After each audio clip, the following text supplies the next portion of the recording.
મમતા નથી મળતી. અમુક ઉંમર થાય પછી સોંપી દો સંતાન. પ્રભુ ભજન થોડું વધારો, સત્પ્રવૃત્તિમાં જીવને લગાડો.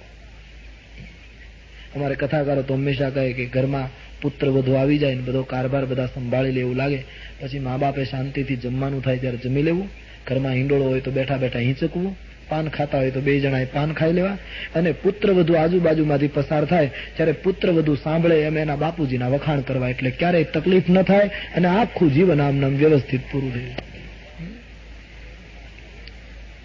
બાકી છોડે જ નહીં તો ક્રાંતિનો નિયમ છે. દુનિયામાં જ્યાં જ્યાં ક્રાંતિ થઈ છે ત્યાં એમ કહેવાય છે કે જે સમજીને આપવામાં ન આવે એને આંચકી લેવું પડે છે.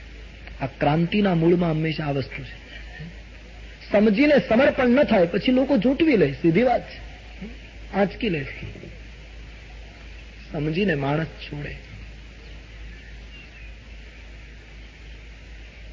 અને આપણે નથી જોતા કળિયુગના છોકરાઓ સંપત્તિ તો બાપ દાદાની વહેંચે છે, પણ નથી, ઘણી જગ્યાએ હકીકત છે, મારો અનુભવ છે, હું જાણું છું આ કુટુંબોને, કે સંપત્તિ તો વહેંચે પણ બાપા નહીં વહેંચે.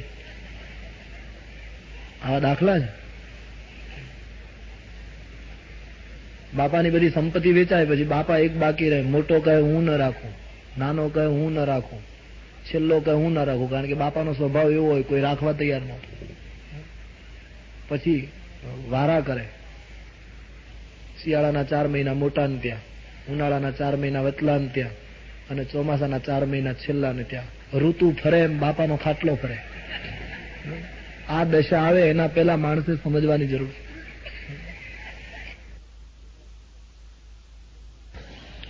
કળિયુગ છે ભાઈ, માણસ છોડે. એને મેં ફરી એકવાર યાદ કરું કે એક વખત શરીર છોડવાનો પ્રસંગ છે, પછી શું છોડતા. કુછ લેના ન દેના મગન રહેના, કુછ લેના ન દેના મગન રહેના, કુછ લેના ન દેના મગન રહેના, કુછ લેના ન દેના. कबीर का बड़ा सुंदर पद है, सब गाय. मन महाराज नो संकल्प अद्भुत है અને જરાય વિલંબ ન કર્યો. પત્નીને વાત કરી, ધ્યાન દે ઇસ ગંભીરતા પર.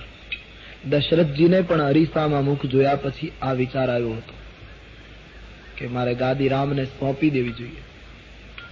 પણ દશરથજીએ થોડા દિવસો વચ્ચે વિચારવામાં કાઢ્યા. સંકલ્પ કરવામાં થોડી દેર કરી તો દશરથનું રામ રાજ્ય 14 વર્ષ પાછું ઠેલાયું. જીવનમાં શુભ વિચાર આવ્યા પછી સંકલ્પમાં જો દેર કરવામાં આવે તો મન બહુ વિચિત્ર છે, ક્યારે પાછું ધોખો આપે કઈ કહેવાય નહીં. આપણે ત્યાં કહેવત છે ને કે લોખંડ ધગેલું હોય ત્યારે ઘણનો ઘા કરી લેવો છે, પછી ઘાટ ના આવે. મનુ એટલા માટે સફળ થયા છે કે એમણે તુરત જ સંકલ્પ કર્યો, પોતા મોટા પુત્રને શાસન સુપ્રત કરી દીધું. રાજ્ય સુપ્રત કરી પતિ પત્ની બંને હરિના દર્શન માટે નીકળી ગયા છે. રામચરિત માનસકારે લખ્યું, પંથ જાત સોહી મતિ ધીરા, જ્ઞાન ભક્તિ જનુ ધરે શરીરા. મૂર્તિમંત જ્ઞાન અને ભક્તિ માનવ દેહમાં નીકળ્યા હોય આવી સુંદરતા દેખાતી હતી. મનુ અને શત્રુપા આટલું મોટું શાસન છોડીને નીકળ્યા છે, નૈમિષારણ્ય ગયા છે. સંતો આવ્યા છે સ્વાગત કરવા માટે, રાજર્ષિ છે. અનેક મહાત્માઓ દોડ્યા છે, બધાના ચરણમાં દંડવત કર્યા છે. મનુ અને શત્રુપાએ સંતોને પ્રાર્થના કરી છે, બાપજી હવે કોઈ એવો મંત્ર અને એવું સાધન બતાવો કે આ આંખથી પ્રારબ્ધ પૂરું થાય એના પહેલા રામના દર્શન થાય. આટલી ઈચ્છા છે. સંત પુરુષોએ મનુ અને શત્રુપાજીને ધેનુમતી નદીને કિનારે લઈ ગયા અને મંત્ર આપ્યો છે, નમો ભગવતે વાસુદેવાય. આ મંત્ર આપવામાં આવ્યો છે. પતિ પત્ની નદીને કિનારે રહીને તપસ્વી જીવન જીવતા જીવતા આ મંત્રનો જપ કરવા લાગ્યા છે. એક જ મંત્ર પતિ પત્નીનો છે, દંપતિ મન અતિલાપ. ફળફૂલ ખાઈ લે, નદીનું જળ પી લે અને જપ કરે છે. સાધના વધવા લાગી, ભજન બળ વધ્યું તો ફળફૂલ ખાવાનું છૂટી ગયું. છોડ્યું નહીં, છૂટી ગયું. નિયમ છે, ભજન વધે એનું ભોજન ઘટે છે. આ સૂત્ર છે. જેનું ભજન વધશે, જીવનમાં ખુદ પ્રયોગ કરોગે તો પતા લગ ગયે. ભજન વધ્યા પછી ભોજન ઘટશે, શક્તિ ટકી રહેશે. અમારે વૈષ્ણવ સાધુઓમાં આચાર્યો પૂછે કે તમારો આહાર શું, ત્યારે હરિનામ આહાર કહેવાનો. જેનો હરિનામનો આહાર થાય છે એનું વજન ઘટશે. અને ઉલટું કહેવું હોય તો કહી શકાય કે ભોજન વધે એનું ભજન ઘટે. કારણ કે ભોજન વધશે એટલે રજોગુણ અને તમોગુણ બંને વધશે. તમોગુણ નિદ્રા લાવશે, ભજન ઘટશે. ભજન પ્રબળ બન્યું છે, ભોજન કરવાનો સમય રહેતો નથી, ફળ ફૂલ છૂટી ગયા છે. કબીર કહે છે પીપળાનું પાન તોડો એમાંય ફરક, અને પાન સુકાય ને એની મેળા તૂટે એમાંય ફરક. સુકાય ને પાન તૂટે એમ બધું તૂટવા લાગ્યું, છૂટવા લાગ્યું. તૃષા લાગે ત્યારે જળ પી લે છે. શરીર કૃશ બનવા લાગ્યું છે, તપનું તેજ વધવા લાગ્યું છે. માનસકારે લખ્યું છે અસ્થિ માત્ર શરીર થઈ ગયા અને શરીર પડે તો કોઈ ચિંતા નથી, આવો દ્રઢ નિર્ણય કરીને ઉભા છે. હરિના દર્શન થતા નથી. પતિ પત્નીએ નિર્ણય કર્યો છે એક પગે ઉભા રહીને જપ કરવો. ધેનુમતી નદીને કિનારે મનુ અને શત્રુપા એક પગે ઉભા રહ્યા છે. અખંડ જપ ચાલે છે. બ્રહ્માદિ દેવતાઓ ધ્રુજવા લાગ્યા છે, અનેક પ્રલોભનો દેખાડ્યા છે, પણ પરમ ધીર મનુ અને શત્રુપા જરાય ચલિત ન થયા. હાડ પિંજર ઉભા છે. એક તાર લાગી ગયો છે ઈશ્વરની સાથે. સાધનાની શિખર જ્યાં આવ્યું છે, આકાશમાંથી આકાશવાણી થઈ છે. ધન્ય હો મનુ મહારાજ, ધન્ય હો શત્રુપાજી, માંગો શું આપું. દિવ્ય બ્રહ્મ ગીરા સંભળાય છે. કાન દ્વારા, એ શ્રવણ દ્વારા એ ગીરા હૃદયમાં ઉતરી હૃષ્ટ પુષ્ટ તન ભયે સુહાય. બ્રહ્મવાણીની અસર થઈ, શરીર હૃષ્ટ પુષ્ટ થઈ ગયા.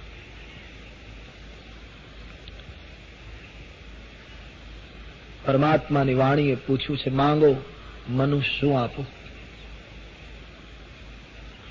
મનુ મહારાજે પરમાત્માની વાણીને પ્રત્યુત્તર આપતા કરકમળ જોડીને કહ્યું ભગવાન, એક ઈચ્છા છે. શું? અમારી આ આંખોથી અમે તમને પ્રત્યક્ષ જોઈ શકીએ, માટે તમે અમારી સામે પ્રગટ થાઓ.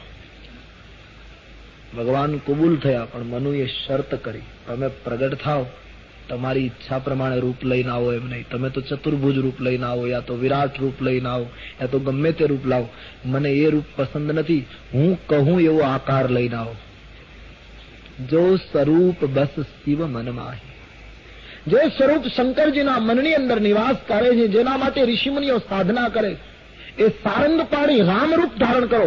ભક્તિમાં અને જ્ઞાનમાં સંતો તુલસીના દર્શન પ્રમાણે આ તફાવત બતાવે છે કે ભક્તિમાં એટલી શક્તિ છે કે ઈશ્વરને પોતાની ઈચ્છા પ્રમાણે આકાર આપે. યાની ભક્તિની અંદર સાધકને ત્યાં ને ત્યાં રહેવાનું, સાધકની ઈચ્છા પ્રમાણે ઈશ્વરને નીચે આવવાનું. અને જ્ઞાન માર્ગમાં સાધકે સાધના કરતા કરતા ઉપર ઉઠવાનું, ભગવાને ત્યાંનું ત્યાં રહેવાનું.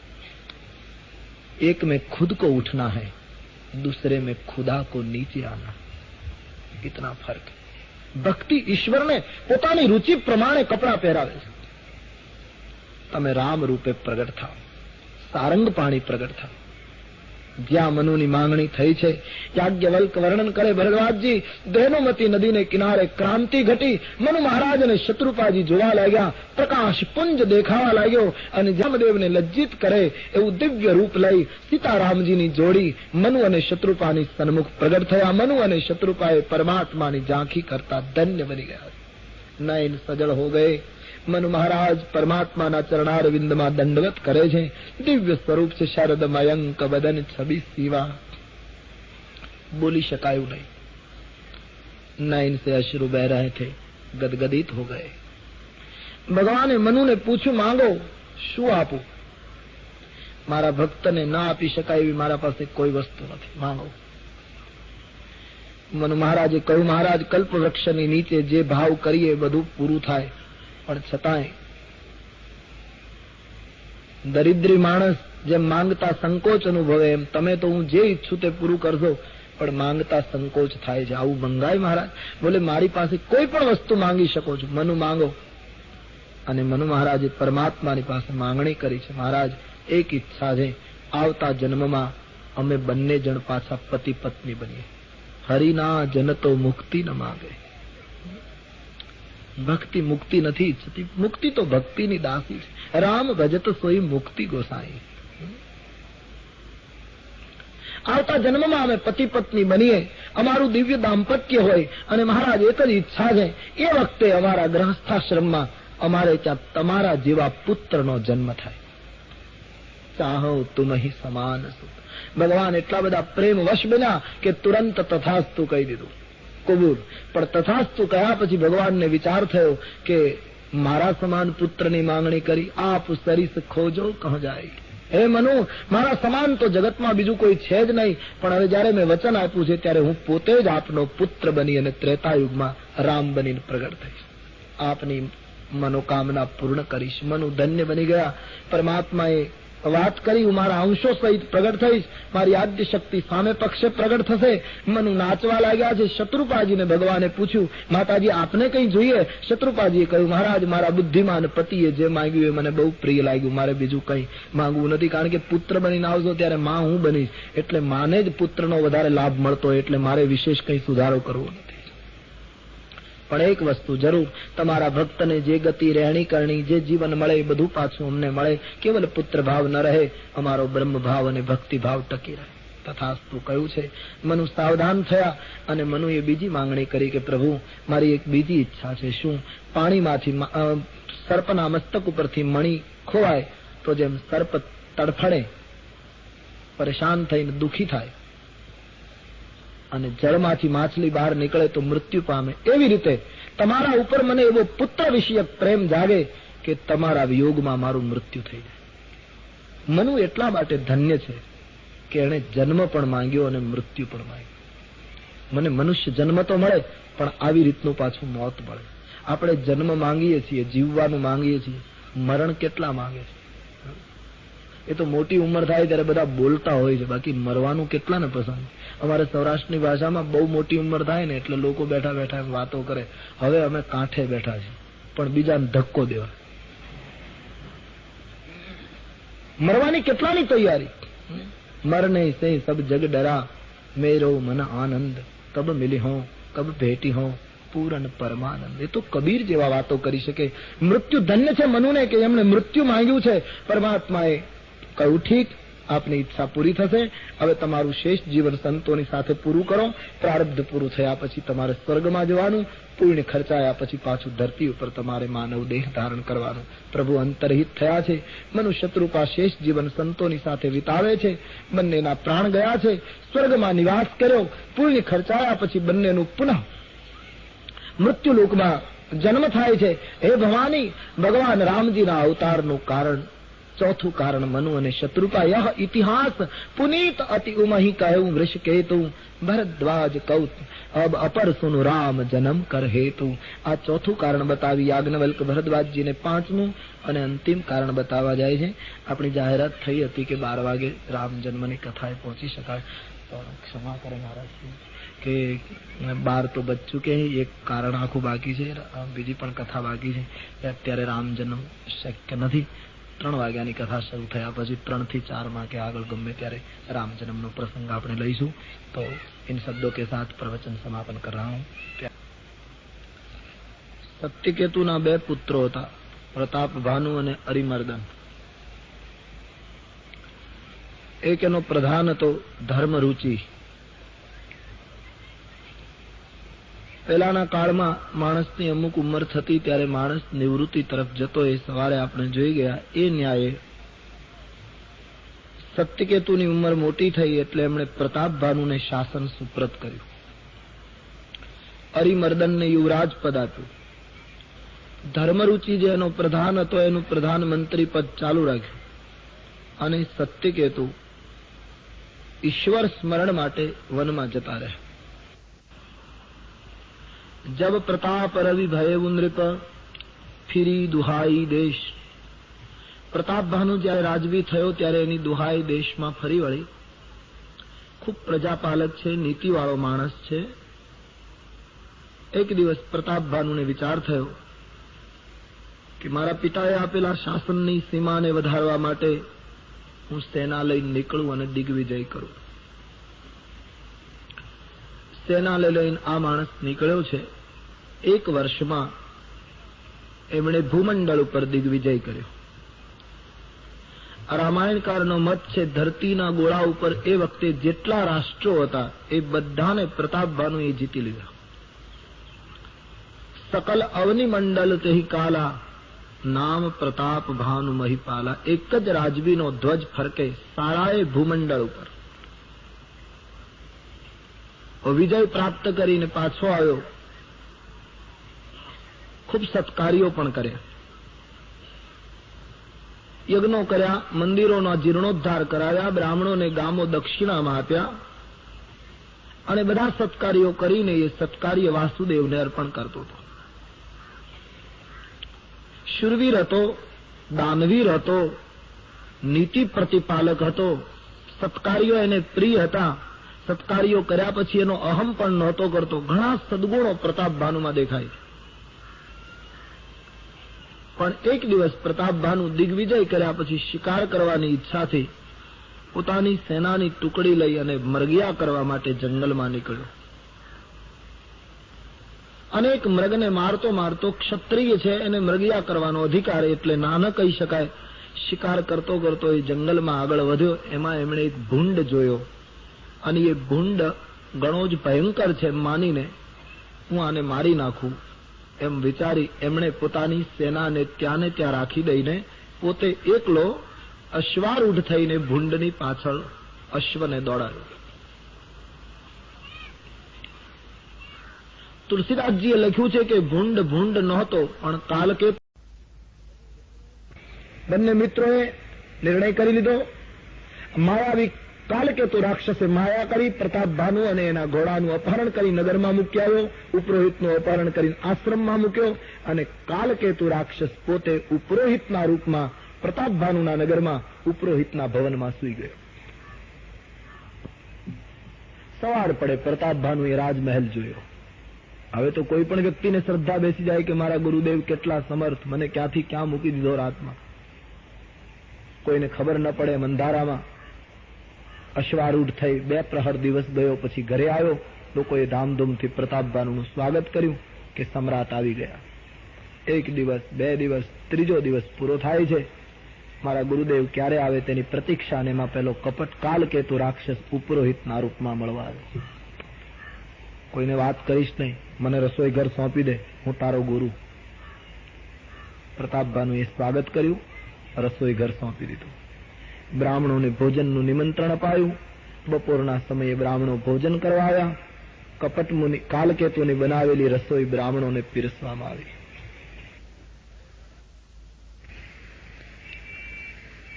તમામ બ્રાહ્મણોની ભોજનની બધી જ વાનગી પીરસાઈ ગઈ. બ્રહ્માર્પણમ કરીને બ્રાહ્મણો જ્યાં ભોજન કરવા ગયા, આકાશમાંથી આકાશવાણી થઈ, વિપ્રવૃંદ ઉઠી ઉઠી ગૃહ જા. હે ભૂદેવો, હે બ્રાહ્મણો, ભોજન કરશો નહીં. થાળી એમનેમ રાખી દઈને તમે ઉઠીને તમારે ઘરે જતા રહેશો. આ ભોજન જો તમે મુખમાં મૂકશો તો વૈદિક સંસ્કૃતિથી ભ્રષ્ટ થઈ જશે. આ ભોજન તમારે કરવા જેવું નથી. આ ભોજનની અંદર બ્રાહ્મણોનું અને જુદા જુદા મૃગલાઓનું માંસ નાખવામાં આવ્યું છે. કપટ કાલકેતુ રાક્ષસે બ્રાહ્મણો અને મૃગનું માંસ નાખી અને અપવિત્ર રસોઈ કરે. આકાશવાણીએ બ્રાહ્મણોને ચેતવી દીધા, ભોજન છોડીને ઘરે જતા રહો. બ્રાહ્મણો ઉભા થઈ ગયા રોષમાં. અને પ્રતાપભાનુને બ્રાહ્મણોએ ક્રોધના આવેશમાં શાપ આપ્યો કે હે રાજવી, ભોજન કરવા નિમંત્રણ આપીને તારે અમને છેતરવા હતા.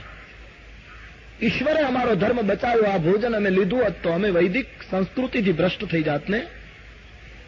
આવેશમાં આવેલા બ્રાહ્મણોએ શાપ આપ્યો પ્રતાપભાનુને, જા, અમારો શાપ છે, 1 વર્ષની અંદર તારા કુળમાં કોઈ શ્રાદ્ધ કરનારું નહીં. તારા સમગ્ર કુળનો નાશ થઈ જશે. અને પ્રતાપભાનુ, આવતા જન્મમાં તું રાક્ષસ કુળમાં જન્મ ધારણ કરીશ. કુળમાં કોઈ જળદાતા નહીં હોય. બીજી વાર આકાશવાણી થઈ છે, બ્રાહ્મણો, મેં તમને શાપ આપવાનું નહોતું કહ્યું, મેં તમને ભોજન છોડીને ઘરે જ જતું રહેવાનું કહ્યું હતું, ન્યાય આપવો, દંડ આપવો એ મારું કામ હતું, અને તમે એક ડગલું આગળ વધી અને પ્રતાપભાનુને શાપ આપ્યો છે. માટે બ્રાહ્મણો, આ પ્રતાપભાનુ રાવણ થશે ત્યારે પહેલા તમને પકડશે, કારણ કે ભૂલ કરી છે બ્રાહ્મણોએ. આકાશવાણીએ ખુલ્લા શબ્દોમાં બ્રાહ્મણોને ઠપકો આપ્યો છે, વિપ્રહુ શાપ વિચારી નદીનહા. પછી તો બ્રાહ્મણો ચિંતિત બન્યા છે, પણ મુખમાંથી વાણી નીકળી ગઈ. પ્રતાપભાનુ રસોઈ ઘરમાં ગયો તો ત્યાં કપટ કાલકેતુ નથી, બધું બગાડીને જતો રહ્યો. પ્રતાપભાનુ રડી પડે છે. બ્રાહ્મણોએ કહ્યું, રાજવી, તારે રાક્ષસ તો થવું પડશે, પણ અમારો આશીર્વાદ છે, જા, જ્યારે તું રાક્ષસ બનીશ ત્યારે એટલો વૈભવ, એટલી શક્તિ અને એટલો સાધન સંપન્ન બનીશ કે તને મારવા માટે ઈશ્વરને ધરતી ઉપર અવતાર લેવો પડશે. રણાંગણમાં રામના હાથે તારું મૃત્યુ થશે, સદગતિ થશે. બ્રાહ્મણો જતા રહે. હે ભવાની, કાલકેતુ રાક્ષસે કપટ મુનિને બધી વાત કરી. પરાજિત રાજાઓને પત્રો લખ્યા અને બધા રાજાઓ એકઠા થઈ કાલકેતુના કહેવાથી કઈ દેશ ઉપર હુમલો કરવા લાગ્યા. બ્રાહ્મણોના શાપને લીધે 1 વર્ષમાં પ્રતાપભાનુનું સમગ્ર કુળ નાશ પામ્યું. પ્રતાપભાનુ, એનો ભાઈ હરિમર્દન, એનો મંત્રી ધર્મરુચિ, પરિવારના અન્ય સદસ્યો, સૈનિકો બધા જ નાશ. વાસના અને તૃષ્ણાની ભૂખ તરસને આટલી વિશાળ બનાવે. તુલસી કહે, આ બધા પગલા રાક્ષસ થવાના પગલા હતા અને પરિણામે ઘટના ઘટકે રહી. પ્રતાપભાનુ બીજા જન્મમાં રાવણ થયો. એનો ભાઈ હરિમર્દન હતો, એ બીજા જન્મમાં કુંભકર્ણ થયો. અને ધર્મરુચિ નામનો પ્રધાન હતો, એ બીજી માતાને પેટે જન્મ લઈ અને વિભીષણ થયો. પ્રતાપભાનુના અન્ય કુટુંબના માણસોએ નાના મોટા રાક્ષસ થઈ અને ધરતી ઉપર જન્મ્યા. આમ પ્રતાપભાનુનું આખું કુળ બ્રાહ્મણોના શાપને લીધે રાક્ષસ કુળમાં પરિવર્તિત થયું. રાવણનો જન્મ થઈ ચૂક્યો.